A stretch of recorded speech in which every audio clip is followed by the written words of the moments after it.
Thank you, sir, and good evening to all doctors here. ഞാനിപ്പോൾ ഈ ഒരു ലിസ്റ്റിൽ എൻ്റെ ഫസ്റ്റ് PSC ആണ് ഇപ്പോൾ 2023 കഴിഞ്ഞത്. അതിൽ ഈ ലിസ്റ്റിലൊരു തേർഡ് റാങ്കിലൊക്കെ എത്താൻ സാധിച്ചതിൽ ഒരുപാട് ഗ്രേറ്റ്ഫുൾ ആണ്. ആദ്യം തന്നെ എൻ്റെ പടിയാർ കോളേജിലെ എൻ്റെ ടീച്ചേഴ്സിനും നമ്മൾ വിട്ടുപിരിഞ്ഞ പ്രകാശ് സാർ അടക്കമുള്ള ടീച്ചേഴ്സിനും അതുപോലെ എൻ്റെ കൂടെ ആ സമയത്ത് പഠിച്ചിട്ടുണ്ടായിരുന്ന എൻ്റെ ഫ്രണ്ട്സിനും ആണ് ഞാൻ ഏറ്റവും ആദ്യം നന്ദി പറയുന്നത്. കാരണം എൻ്റെ BHMSൽ ഞാൻ പഠിച്ച ആ ഒരു ബേസ് എൻ്റെ സ്ട്രോങ് ആയിരുന്നു എന്നാണ് ഞാൻ വിശ്വസിക്കുന്നത്. അന്ന് നമ്മുടെ ടീച്ചേഴ്സ് ആണെങ്കിലും വളരെ കൃത്യമായിട്ട് ഫസ്റ്റ് ഇയർ തൊട്ടുള്ള ടീച്ചേഴ്സ് നമ്മൾ അത്രയും നന്നായിട്ട് ട്രെയിൻ ചെയ്തിട്ടുണ്ടായിരുന്നു. അപ്പോൾ അന്ന് പഠിച്ച പാഠങ്ങൾ തന്നെയാണ് ഇപ്പോഴും നമ്മുടെ മനസ്സിൽ ബേസ് ആയിട്ട് കിടക്കുന്നത്. പിന്നെ അന്ന് ടീച്ചേഴ്സിന്റെ സപ്പോർട്ട് മാത്രമല്ല, അന്ന് എൻ്റെ ബാച്ച്മേറ്റ്സ് ആയിട്ടുള്ള ഞങ്ങൾ ഹോസ്റ്റലിൽ ഉണ്ടായിരുന്ന എല്ലാവരും നമ്മളൊരു കമ്പൈൻ സ്റ്റഡി എന്നുള്ളൊരു രീതി ഞങ്ങൾ വളരെ സജീവമായിട്ട് കൊണ്ടുപോയിട്ടുണ്ടായിരുന്നു. എക്സാം ടൈമിലൊക്കെ തന്നെ എല്ലാവരെയും പോലെ അങ്ങനെ എപ്പോഴും പഠിച്ചുകൊണ്ടിരിക്കുക അങ്ങനെയൊന്നും ആയിരുന്നില്ല. പക്ഷെ എക്സാം ടൈം ആകുമ്പോൾ ഞങ്ങളൊരു കൂട്ടായ പ്രവർത്തനമായിട്ട് തന്നെയായിരുന്നു അവിടെ പഠിക്കുന്നുണ്ടായിരുന്നത്. സോ ഞാൻ കുറച്ച് സ്ലോ ആയിട്ടാണ് പഠിക്കുക. അന്ന് കൺസെപ്റ്റ്സ് മനസ്സിലാക്കാൻ എനിക്ക് ടൈം എടുക്കും. പക്ഷെ ഞാൻ പഠിച്ചത് അന്ന് ഞാൻ പ്രേം ഡോക്ടർ പറഞ്ഞ പോലെ തന്നെ ബേസ് ഉറപ്പിച്ചിട്ടായിരുന്നു പോയിക്കൊണ്ടിരുന്നത്. അപ്പൊ എൻ്റെ പോർഷൻസ് നീങ്ങാൻ എനിക്ക് കുറച്ച് ബുദ്ധിമുട്ടായിരുന്നു. ആ സമയത്ത് എൻ്റെ ഫ്രണ്ട്സിന് അവർക്ക് ഒരുപാട് സമയം ഇരുന്ന് വായിക്കാനുള്ള ക്ഷമ ചിലർക്ക് ഉണ്ടാവില്ല, അല്ലെങ്കിൽ അവർക്ക് അത് പെട്ടെന്ന് മനസ്സിലാവാതെ ഉണ്ടാവും. അപ്പൊ ഞാൻ അവർക്ക് പറഞ്ഞു കൊടുക്കും. അപ്പൊ എൻ്റെ പോർഷൻസ് കുറച്ചുകൂടെ ഫാസ്റ്റ് ആയിട്ട് നീങ്ങുകയും ചെയ്യും, അവർക്ക് പെട്ടെന്ന് കോൺസെപ്റ്റ്സ് മനസ്സിലാക്കി ഓർത്ത് വെക്കാനും പറ്റുമായിരുന്നു. അപ്പൊ അങ്ങനെ ഒരു ഗിവ് ആൻഡ് ടേക്ക് കൾച്ചർ ഞങ്ങളുടെ കോളേജിൽ ഉണ്ടായിരുന്നു. അതുപോലെ തന്നെ ഞാൻ PGക്ക് ചേർന്ന ട്രിവാൻഡ്രം കോളേജിലെ ടീച്ചേഴ്സിനോടും അന്നത്തെ എൻ്റെ ബാച്ച്മേറ്റ്സും എൻ്റെ ജൂനിയേഴ്സും ആയിട്ട് എൻ്റെ കൂടെ ഉണ്ടായിരുന്ന എൻ്റെ എല്ലാ സുഹൃത്തുക്കളോടും ഞാൻ ഗ്രേറ്റ്ഫുൾ ആണ്. കാരണം അവിടെ നമ്മുടെ ഇപ്പോൾ ഒരു PG കോഴ്സ് ആയ കാരണം നമുക്ക് ഒരുപാട് ഡ്യൂട്ടീസ് അസൈൻ ചെയ്തിട്ടുണ്ടായിരുന്നു, പ്രസന്റേഷൻസ് ചെയ്യാനുണ്ടായിരുന്നു. എന്നാൽ പോലും ഈ ഒരു PSCയുടെ എന്താ നമ്മുടെ ഇത് വന്നപ്പോൾ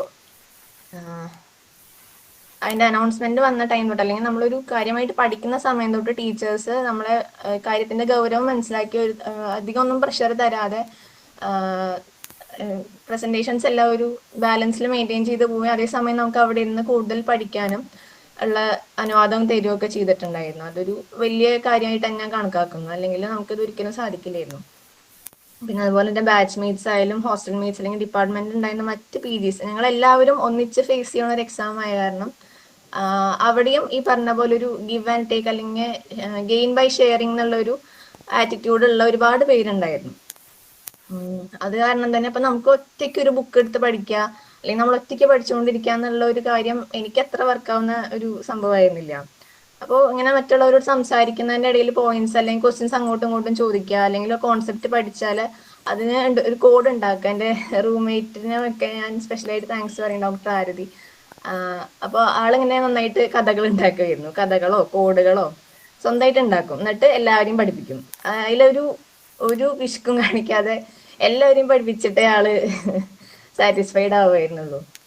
അതുപോലെ തിരിച്ചും നമ്മൾ അങ്ങോട്ടും ഇങ്ങോട്ടും ഓൾമോസ്റ്റ് അവിടെയുള്ള എല്ലാവരും തമ്മിൽ ആ ഒരു ഗിവ് ആൻഡ് ടേക്ക് ഉണ്ടായിരുന്നു. അത് വളരെയധികം ഹെൽപ്ഫുൾ ആയിട്ടുള്ള ഒരു കാര്യമായിട്ടാണ് എനിക്ക് ഫീൽ ചെയ്തിരിക്കുന്നത്.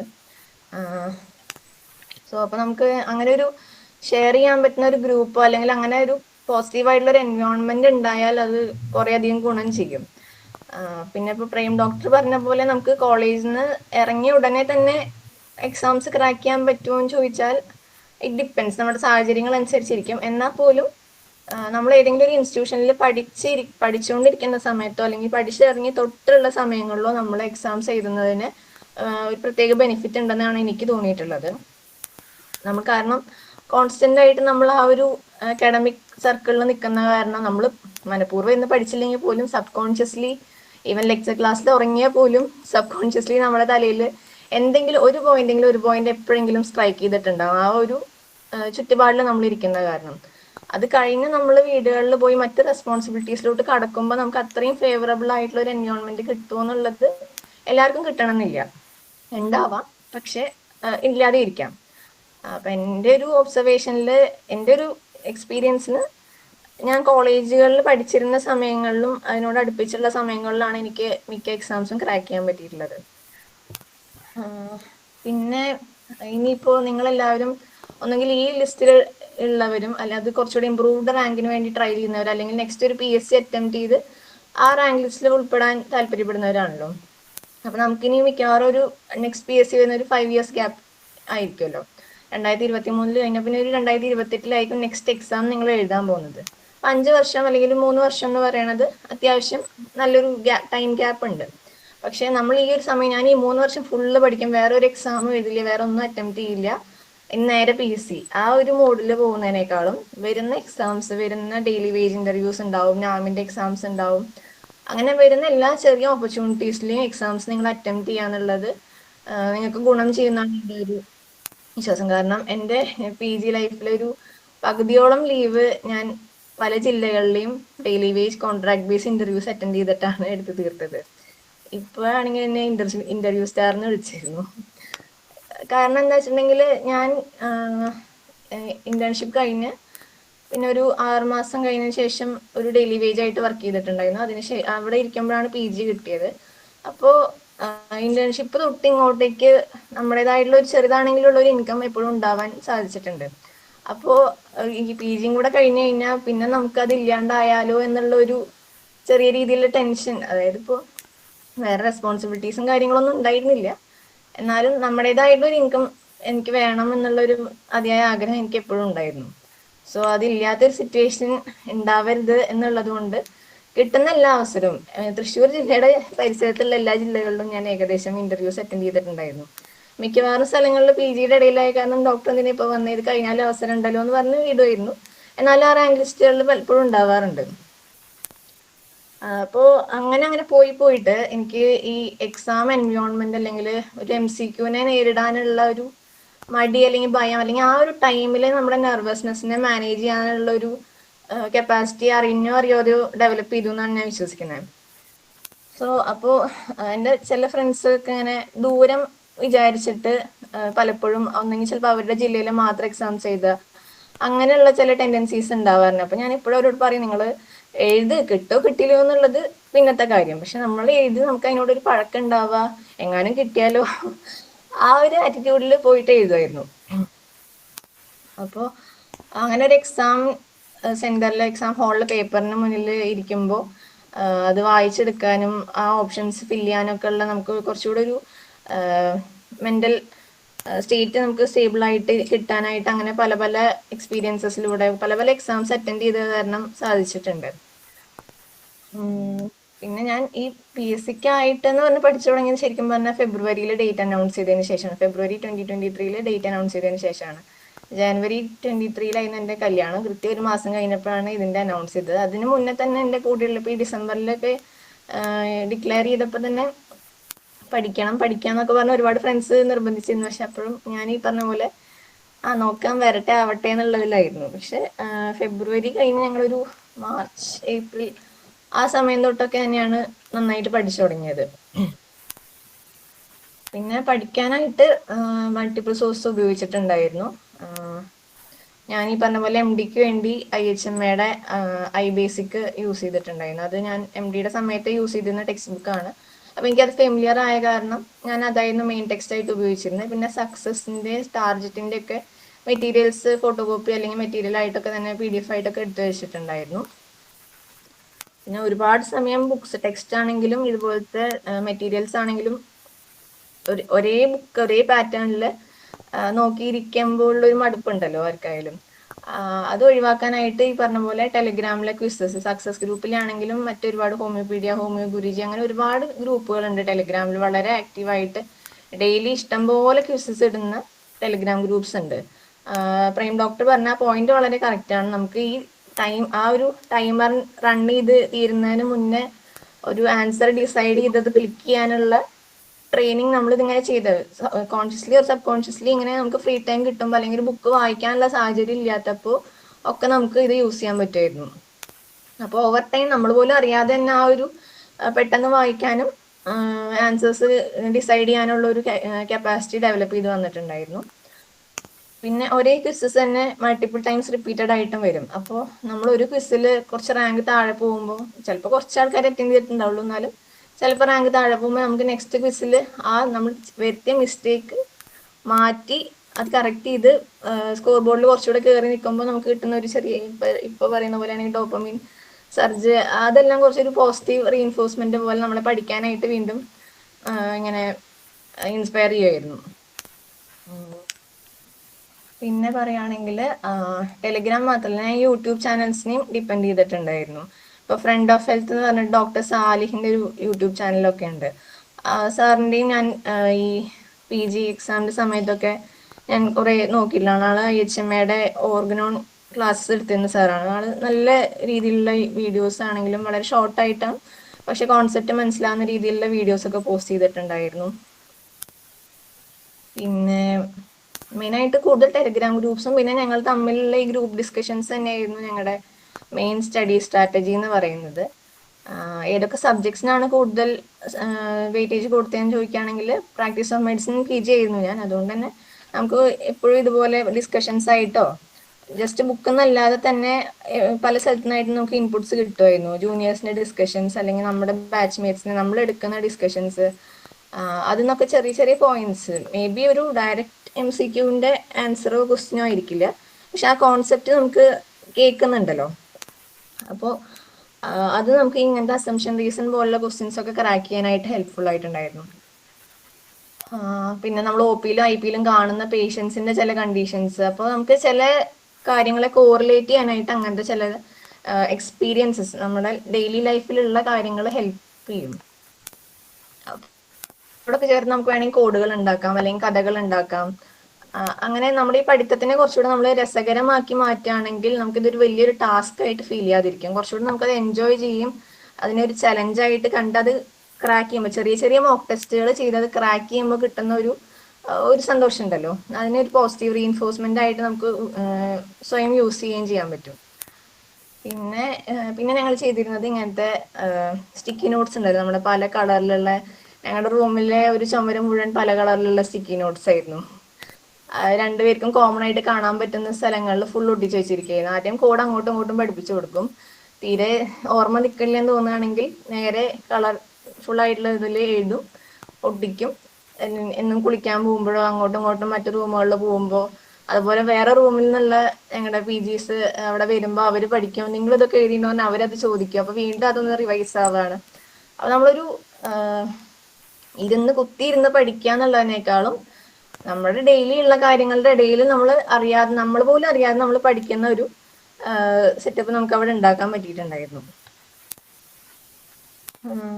ഇതൊക്കെയാണ് ഞാൻ ഉപയോഗിച്ചിട്ടുണ്ടായിരുന്ന റിസോഴ്സസ് എന്ന് പറയുന്നത്. പിന്നെ മാക്സിമം ടെസ്റ്റുകൾ ഓഫ്ലൈൻ ആയിട്ടാണെങ്കിലും ഓൺലൈൻ ആയിട്ടും അറ്റംപ്റ്റ് ചെയ്യാം.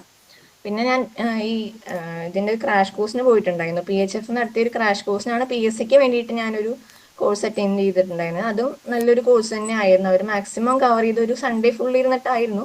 നമുക്ക് കുറച്ചൊരു ബ്രെയിൻ ഫാഗ് പോലെ തോന്നിയെങ്കിലും നല്ല നല്ല ഫാക്കൽറ്റി തന്നെയായിരുന്നു അവർ കൊണ്ടുവന്നിട്ടുണ്ടായിരുന്നു. ഇതുപോലെ ഡെയിലി മോക്ക് ടെസ്റ്റുകൾ അവർ നടത്തുമായിരുന്നു. അതിലും നമ്മളെല്ലാവരും ആക്റ്റീവായിട്ട് പാർട്ടിസിപ്പേറ്റ് ചെയ്തിട്ടുണ്ടായിരുന്നു. പിന്നെ അതുപോലെ ഞങ്ങളുടെ കോളേജിലെ KSU യൂണിറ്റും SFI യൂണിറ്റും രണ്ടു കുട്ടികളും നമുക്ക് ഇടയ്ക്കിടയ്ക്ക് മോക്ക് ടെസ്റ്റുകൾ അവരുടെ ആയിട്ടും നടത്തിയിട്ടുണ്ട്. അതായത് ഓൾ കേരള ലെവൽ, അതായത് മറ്റ് കോളേജസിലെ PGs അടക്കം എങ്ങനെയാണ് പെർഫോം ചെയ്യുന്നത്, അവരുടെ ഇടയിൽ നമ്മുടെ ഒരു സിറ്റുവേഷൻ എന്താണ് എന്നൊക്കെ നമുക്ക് മനസ്സിലാക്കാനും അങ്ങനത്തെ മോക്ക് ടെസ്റ്റുകൾ ഹെൽപ്പ് ചെയ്തിട്ടുണ്ടായിരുന്നു. പിന്നെ ഞാൻ ഇപ്പോൾ പ്രേം ഡോക്ടർ പറഞ്ഞ പോലെ അങ്ങനെ കൃത്യമായി സ്ട്രാറ്റജൈസ് ചെയ്ത് പഠിച്ച ഒരാളല്ല. ഞാനിങ്ങനെ കൂട്ടത്തിൽ പഠിക്കും, ഒറ്റയ്ക്ക് പഠിക്കും, നടക്കുമ്പോൾ പഠിക്കും, കാര്യങ്ങളുടെ ഇടയിൽ കൂടെ അങ്ങനെ പഠിച്ചു പോയ ഒരാളാണ്. എനിക്ക് തോന്നുന്നു അങ്ങനെ പഠിച്ചത് എൻ്റെ മെമ്മറിയെ കുറച്ചുകൂടെ സസ്റ്റെയിൻ ചെയ്യാൻ എന്നെ ഹെൽപ്പ് ചെയ്തിട്ടുണ്ട്. പിന്നെ ഞാൻ ഈ എക്സാം കഴിഞ്ഞ് റിസൾട്ട് വന്നതിന് ശേഷം എന്നോട് ചില ഡോക്ടേഴ്സ് ഇതുപോലെ എങ്ങനെയാണ് പഠിച്ചത് എന്നൊക്കെ ചോദിക്കാനായിട്ട് വിളിച്ചിട്ടുണ്ടായിരുന്നു. അപ്പോൾ അവർ പലരും പറഞ്ഞത് അവർക്ക് ഇപ്പോൾ ഉള്ള പേഴ്സണൽ, അതായത് BHMS കഴിഞ്ഞതിന് ശേഷം വേറെ ഒന്നിലേക്കും പോയിട്ടില്ല, അല്ലെങ്കിൽ പ്രൈവറ്റ് പ്രാക്ടീസ് ഉണ്ട്, അതല്ലാതെ വേറെ എക്സാംസ് ഈവൻ PGക്ക് പോലും ട്രൈ ചെയ്തിട്ടില്ല, ഒരു വട്ടം എഴുതി ശരിയായില്ല, പിന്നെ അതെനിക്ക് പറ്റിയൊരു കാര്യമല്ല എന്ന് തോന്നി എന്നൊക്കെ പറഞ്ഞു. പക്ഷെ എനിക്ക് തോന്നുന്നു നമ്മൾ ഈ ഒരു ടൈമിൽ, ഈ ഒരു 3 വർഷത്തിൽ ഇപ്പൊ ഇനി PSC എഴുതാൻ പോകുന്ന എല്ലാവരും നെക്സ്റ്റ് PGക്ക് വേണ്ടി നിങ്ങൾ ജോയിൻ ചെയ്യോ ഇല്ലയോ എന്നുള്ളത് വേറൊരു കാര്യമാണ്. അത് നിങ്ങളുടെ കൺവീനിയൻസും പ്രയോറിറ്റീസും അനുസരിച്ചിട്ടൊക്കെ ആയിരിക്കും. പക്ഷെ ആ PGക്ക് വേണ്ടിയിട്ടുള്ള ഒരു പ്രിപ്പറേഷൻ തന്നെ നിങ്ങൾ നടത്തുന്നത് നല്ലതായിരിക്കും. കാരണം നമുക്ക് ഇനി കുറച്ചുകൂടെ സമയം ഉണ്ടല്ലോ, ഒരു ക്രാഷ് കോഴ്സ് അല്ലെങ്കിൽ ഒരു ഷോർട്ട് ടേം മെമ്മറിയിലേക്കുള്ള പഠിക്കണേക്കാളും കുറച്ചുകൂടെ ബേസ് ലെവലിൽ നിന്ന് നിങ്ങളിപ്പോൾ പഠിച്ചു തുടങ്ങുകയാണെങ്കിൽ അത് നിങ്ങൾക്ക് PSC കുറച്ചുകൂടെ ഈസി ആയിട്ട് ക്രാക്ക് ചെയ്യാൻ പറ്റും. ശരിക്കും ഞാനിപ്പോൾ APGT എഴുതിയിട്ടുണ്ട്, UPSC എഴുതിയിട്ടുണ്ടായിരുന്നു, PSC എഴുതിയിട്ടുണ്ട്. ഇത് മൂന്നും ഈ റിട്ടേൺ എക്സാംസ് എല്ലാം ക്രാക്ക് ചെയ്യാൻ പറ്റിയിട്ടുണ്ട്. പ്രേം ഡോക്ടർ പറഞ്ഞ പോലെ ഞാനങ്ങനെ ഒരു അടുത്ത ഒരു എന്താ ഒരു ലോങ് ടേമിൽ നെക്സ്റ്റ് PSC എനിക്ക് ക്രാക്ക് ചെയ്യണം എന്നുള്ള ഒരു ഗോളിലായിരുന്നില്ല മൂവ് ചെയ്തിട്ടുണ്ടായിരുന്നു. എൻ്റെ ഏറ്റവും അടുത്തുള്ള പരീക്ഷ എനിക്ക് ക്രാക്ക് ചെയ്യണം, അതിനുവേണ്ടി ഞാൻ എഫേർട്ട് ഇടുന്നു. ഇത്ര ദിവസം പഠിച്ചാൽ ഈ എക്സാം കഴിയും, അതിൻ്റെ റിസൾട്ട് നമുക്ക് നോക്കാം. ആ ഒരു ആറ്റിറ്റ്യൂഡിലായിരുന്നു, one step at a time എന്നുള്ള രീതിയിലായിരുന്നു ഞാൻ പോയിട്ടുണ്ടായിരുന്നത്. അപ്പോൾ APGTക്ക് പഠിച്ചത് ഞാൻ ഈ പാലക്കാട് ഡെയിലി വേസിൽ വർക്ക് ചെയ്യുന്ന സമയത്താണ് APGTക്ക് വേണ്ടി പഠിച്ചിട്ടുണ്ടായിരുന്നത്. കാരണം അപ്പൊ നമുക്കൊരു ജോലി ഉണ്ട്, അല്ലെങ്കിൽ നമുക്ക് വേറെ റെസ്പോൺസിബിലിറ്റീസ് ഉണ്ട്, അതുകൊണ്ട് നമുക്ക് സമയം കണ്ടെത്താൻ പറ്റുന്നില്ല എന്ന് പറയണതിൽ ചിലപ്പോൾ എല്ലാവർക്കും അല്ല, ചിലപ്പോൾ നമ്മുടെ കുറച്ചൊരു മടിയൊക്കെ ആയിരിക്കാം കാരണം നമുക്കൊരു ജോലി എന്തെങ്കിലും ഒരു വേറെ ഒരു എൻഗേജ്മെന്റ് ഉണ്ടാകുമ്പോഴായിരിക്കും നമ്മൾ ഇതിനു വേണ്ടി സമയം കണ്ടെത്തുക. മറ്റേ നമുക്ക് സമയം ഇഷ്ടം പോലെ ഉണ്ടാവും, അപ്പൊ നമുക്ക് മടി വരും. മടി വരാനും ആ സമയം ഉപയോഗപ്പെടും. അതിനേക്കാളും കുറച്ചെങ്കിലും നമുക്ക് സമയക്കുറവുണ്ടാകുമ്പോഴാണ് ഉള്ള സമയത്തിനെ നമ്മൾ മാക്സിമം യൂട്ടിലൈസ് ചെയ്യാൻ നമുക്ക് സ്വയം ഒരു മോട്ടിവേഷൻ ഉണ്ടാവുക എന്നാണ് എൻ്റെ ഒരു പേഴ്സണൽ എക്സ്പീരിയൻസ്. പിന്നെ PGയുടെ ഇടയിലായിരുന്നു UPSCയുടെ എക്സാം ഉണ്ടായിരുന്നത്. UPSCയുടെ എക്സാം ഉണ്ടായിരുന്നത്. അതിന് എനിക്ക് PGക്ക് വേണ്ടി നടത്തിയ പ്രിപ്പറേഷൻ തന്നെയാണ് എന്നെ ഹെൽപ്പ് ചെയ്തിട്ടുണ്ടായിരുന്നത്.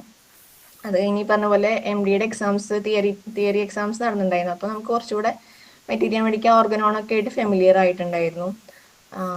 അതിനുശേഷം പിന്നെ വീണ്ടും ഇതുപോലെ ഒന്ന് ബ്രഷപ്പ് ചെയ്തെടുത്തിട്ടാണ് PSCക്ക് വേണ്ടി പ്രിപ്പറേഷൻ നടന്നിട്ടുണ്ടായിരുന്നത്.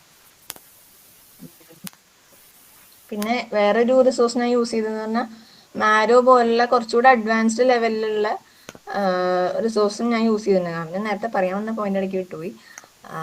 നമ്മുടെ ഇപ്പോൾ ഈ 3 എക്സാംസ് പറഞ്ഞല്ലോ, PG എക്സാമും UPSCയും PSCയും വെച്ച് നോക്കുമ്പോൾ അതിൽ ഏറ്റവും സിംപ്ലർ വേർഷൻ എന്ന് പറയുന്നത് കേരള PSC എന്നാണ് എൻ്റെ ഒരു എക്സ്പീരിയൻസിൽ പറയാൻ പറ്റുന്നത്.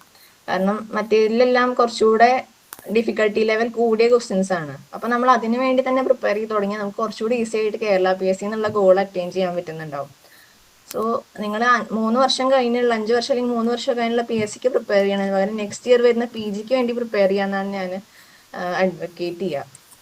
അപ്പൊ അതുവഴി നിങ്ങൾക്ക് PSC കുറച്ചുകൂടി ഈസിയർ ആയിരിക്കും. പിന്നെ മാരോയില് ക്വസ്റ്റ്യൻസും ഈ പറഞ്ഞ പോലെ നീറ്റ് PG, അതായത് MBBS കഴിഞ്ഞ് MD ചെയ്യാൻ പോകുന്നവർക്ക് വേണ്ടിയിട്ടുള്ള ലെവലിലുള്ള ക്വസ്റ്റ്യൻസ് ആണ് അവർ ചെയ്യുന്നത്. നമ്മുടെ ഹോമിയോപ്പതിയിലുള്ളവർക്ക് അത്രയും ഡിഫിക്കൽട്ടി ലെവലുള്ള ക്വസ്റ്റ്യൻസ് വേണ്ടെങ്കിൽ പോലും അവിടെയും അവരുടെ ക്വസ്റ്റ്യൻസ് നമുക്ക് നോക്കിയാൽ അറിയാം ഡിസ്ക്രിപ്റ്റീവ് ലെവൽ അല്ലെങ്കിൽ ഇമേജ് ബേസ്ഡ് ക്വസ്റ്റ്യൻസ് ഒക്കെയാണ്. അപ്പൊ നമ്മൾ പഠിക്കുന്ന കണ്ടീഷൻസ് ഒക്കെ തന്നെ സെയിം ആയിരിക്കും, പക്ഷെ അവർ കുറച്ചുകൂടി ഡീപ്പർ ലെവലിലുള്ള ക്വസ്റ്റ്യൻസ് ചോദിക്കുമ്പോൾ നമുക്കൊരു കോൺസെപ്റ്റ് നമ്മൾ ഒരു ബുക്ക് നോക്കി പഠിക്കാതെ തന്നെ ഒരു ക്വസ്റ്റ്യനിൽ തന്നെ നമുക്ക് കുറെ പോയിന്റ്സ് ഒരു കണ്ടീഷനെ കുറിച്ച് കിട്ടും. അപ്പൊ നമുക്കൊരു ഡിഫിക്കൽട്ട് ആയിട്ടുള്ള ക്വസ്റ്റ്യൻ നമ്മൾ പെട്ടെന്ന് മറക്കില്ലല്ലോ ഈസിയർ ക്വസ്റ്റ്യനേക്കാളും. അപ്പൊ അത് നമ്മുടെ മെമ്മറിയിൽ കുറച്ചുകൂടെ റീറ്റെയിൻ ചെയ്യാനായിട്ട് ഹെൽപ്പ് ചെയ്യാം. അങ്ങനത്തെ ക്വസ്റ്റ്യൻസ് നിങ്ങൾ അറ്റംപ്റ്റ് ചെയ്ത് നോക്കുക ഇപ്പോഴുള്ള ഈ പ്രിപ്പറേഷന്റെ സമയത്ത്. പിന്നെ എന്താണ് ഇങ്ങനെ ഇൻസ്പയർ ചെയ്തതെന്നൊക്കെ ചോദിച്ചാൽ എൻ്റെ ഭാഗ്യം കൊണ്ട് എനിക്ക് ആ സമയത്ത് അങ്ങനെ വേറെ പേഴ്സണലി വേറെ റെസ്പോൺസിബിലിറ്റീസോ അല്ലെങ്കിൽ വേറെ കാര്യങ്ങളൊന്നും ഒരുപാട് അലട്ടാനുണ്ടായിരുന്നില്ല. എന്നിട്ടും എനിക്ക് ഇടയ്ക്ക് മടി പിടിക്കുകയായിരുന്നു. പക്ഷെ ഈ PG ചെയ്ത ഈ ഒരു ടൈമിൽ എൻ്റെ കൂടെ ഉണ്ടായിരുന്ന മറ്റ് പല PGസും അവരുടെ പേഴ്സണലി ഉള്ള കുറേ റെസ്പോൺസിബിലിറ്റീസും ബുദ്ധിമുട്ടുകളും ഒക്കെ ഒരേ സമയം ഈ പഠിത്തത്തോടൊപ്പം ഹാൻഡിൽ ചെയ്തുകൊണ്ട് ഫാമിലിയുടെ ആയാലും മറ്റ് ഹെൽത്ത് ഇഷ്യൂസ് അങ്ങനെ പല കാര്യങ്ങളും ഹാൻഡിൽ ചെയ്തിട്ടും ഈ PSC എന്നുള്ള ഒരു ഗോളിന് വേണ്ടി വളരെ പാഷനേറ്റ് ആയിട്ട് എഫേർട്ട് ഇടുന്നത് ഞാൻ കാണുന്നുണ്ടായിരുന്നു. അപ്പൊ എനിക്ക് മടി വരുന്ന സമയത്ത് ഇതൊന്നും ഇല്ലാത്ത ഇരിക്കുന്ന എനിക്ക് എന്തിന്റെ കേടാന്ന് എനിക്ക് തോന്നും. മീൻസ് എനിക്ക് അങ്ങനെ ഒരു ബുദ്ധിമുട്ട് ഇല്ലാതിരിക്കാൻ കാരണം എന്താണ്, എൻ്റെ കൂടെയുള്ള ഫാമിലി ആയാലും ഫ്രണ്ട്സ് ആയാലും അല്ലെങ്കിൽ എൻ്റെ ചുറ്റുമുള്ള ആൾക്കാർ എനിക്ക് അത്രയും കംഫർട്ട് തരാനായിട്ട് അല്ലെങ്കിൽ അങ്ങനെ ഒരു ഫേവറബിൾ സിറ്റുവേഷൻ തരാനായിട്ട് അവർ വർക്ക് ചെയ്യുന്നത് കൊണ്ടായിരിക്കുമല്ലോ. അപ്പോൾ അവരെ ഡിസപ്പോയിന്റ് ചെയ്യാന്നുള്ളത് ഞാൻ ചെയ്യുന്നൊരു ശരിയായ കാര്യം ഇല്ലായിരിക്കും എന്നുള്ള രീതിയിലൊരു തോട്ട് എനിക്കുണ്ടായിരുന്നു. അതും ഒരു ഡ്രൈവിംഗ് ഫോഴ്സ് ആയിരുന്നു. പിന്നെ വേറെന്താ പറയാ, വേറെ എന്തെങ്കിലും ചോദിക്കാനുണ്ടോ? ഇങ്ങനെയൊക്കെയാണ്. പിന്നെ കുറെ കാര്യങ്ങൾ ഇപ്പൊ പ്രേം ഡോക്ടർ പറഞ്ഞു.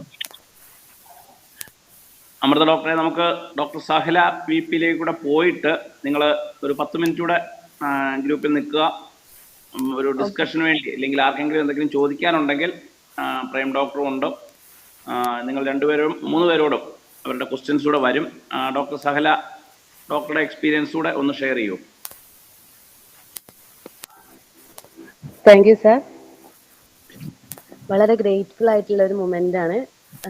സൗണ്ട് കുറച്ച് ലേശം ഒരു ബുദ്ധിമുട്ടുണ്ട് കേട്ടോ. ഒരു പനിയും തൊണ്ടവേദനയൊക്കെ ഉണ്ടായിരുന്നു. കേൾക്കുന്നില്ലേ? ഹലോ, കേൾക്കുന്നുണ്ട്, പറഞ്ഞോളൂ.